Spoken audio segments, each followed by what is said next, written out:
আমরা যারা জেএমসি করি জঙ্গলের কমিটিতে জেএমসি কমিটিতে আমরা যারা আসি যারা বন দপ্তরে কাজ করেন তাদের মধ্যে কিন্তু করোনা ভাইরাস নেই। কি কারণ আমাদের মধ্যে করোনা ভাইরাস নেই? আমরা যারা জঙ্গলের আশেপাশে বাস করি বা জেএমসি কমিটিতে জড়িত আছি এবং বন দপ্তরে যারা কাজ করেন তাদের মধ্যে কিন্তু করোনা ভাইরাস নেই।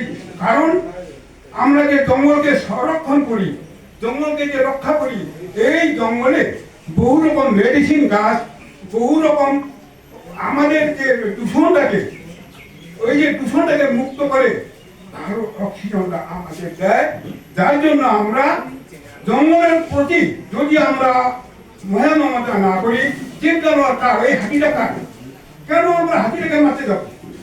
হাতিটা তো আমার, ওই হাতিটা আমার, হাতিটা আমরা কেন মারতে যাব? হাতি আমরা মারতে যাব না।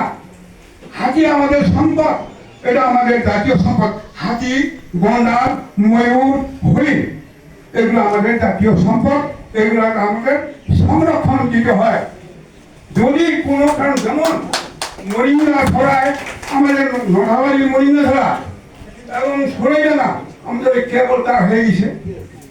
এখন নিশ্চিন্তে আমরা বাস করতেছি। যদি ধরেন আজকে আমার বাড়ির পাশে একটা বাড়ির গাড়িটা বাইকটা ভেঙে দিল হাতিতে, এটা আজকের ঘটনা। একটা রান্নাঘর ভেঙে দিল, অথচ আমরা তো কোনো প্রতিবাদ করি না। বা হাতিকে যদি গালাগালি কেউ করে অকথ্য ভাষায় যদি ওকে, হাতি কিন্তু এমন একটা নিরীহ প্রাণী, ওনার কাছে স্বয়ং দেবতায় মাথায় বসে আসবে। ওকে অকথ্য ভাষায় যদি গালাগালি করে পরের দিনে ওর বাড়ি ওর পরিচয় দিয়ে দেয়।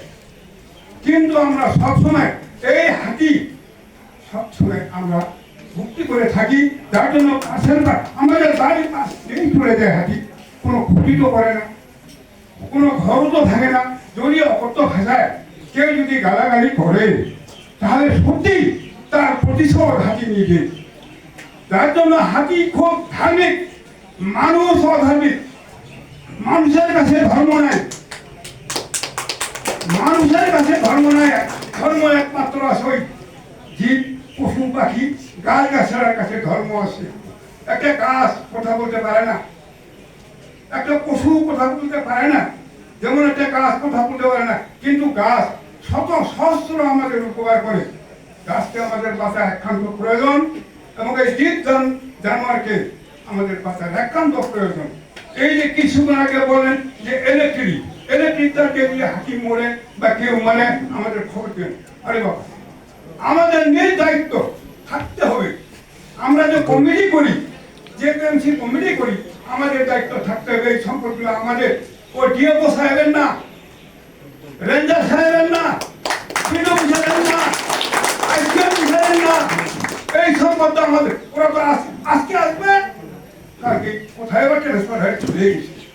কিন্তু আমাদের কি ট্রান্সফার আছে? আমাদের ট্রান্সফার নাই। আর আমাদের যেদিন ট্রান্সফার হবে সেদিন হওয়ার মতোই হবে। আগে বলি এই সম্পদগুলা আমাদের রক্ষা করতে হবে। তো আর বেশি বিশেষ আর বেশি কিছু বলবো না, শুধু একটা আবেদন করব। আমাদের ডিএফও সাহেব বনাধিকারী, ওনার সাথে আমি একটা আবেদন করব এবং আমাদের যে রাজগঞ্জ কেন্দ্রের বিধায়ক তার কাছে একটা আমি আবেদন করব। যদি আমার আবেদনটা ভুলে আমাকে ক্ষমা করেন।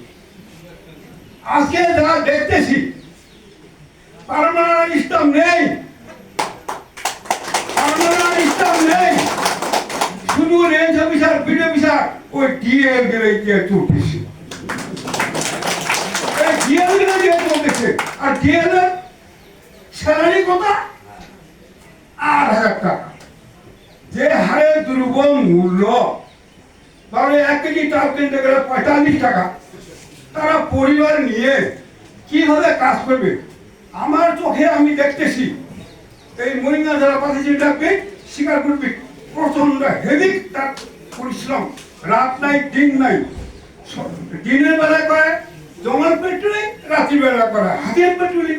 তারা খাবে কখন আর রান্না করবে কখন?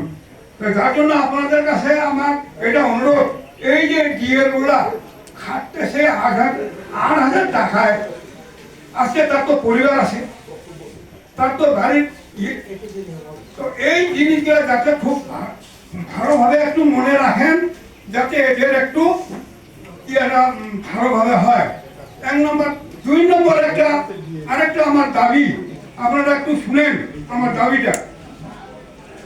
নভেম্বরের 2024 নভেম্বরের 7 তারিখে ঘোষণা করলো বন দপ্তর ঘোষণা করলো আপনারা ইমিডিয়েট এখন কই আধার কার্ড, ভোটার কার্ড জমা দাও। যারা ডিএমসি কমিটিতে সদস্য আসলো, এই রেজিস্টার দেখিয়া তোমরা তাড়াতাড়ি কাগজপত্র জমা করো, 2024 নভেম্বর 30-এর মধ্যে শেষ করো, তাহলে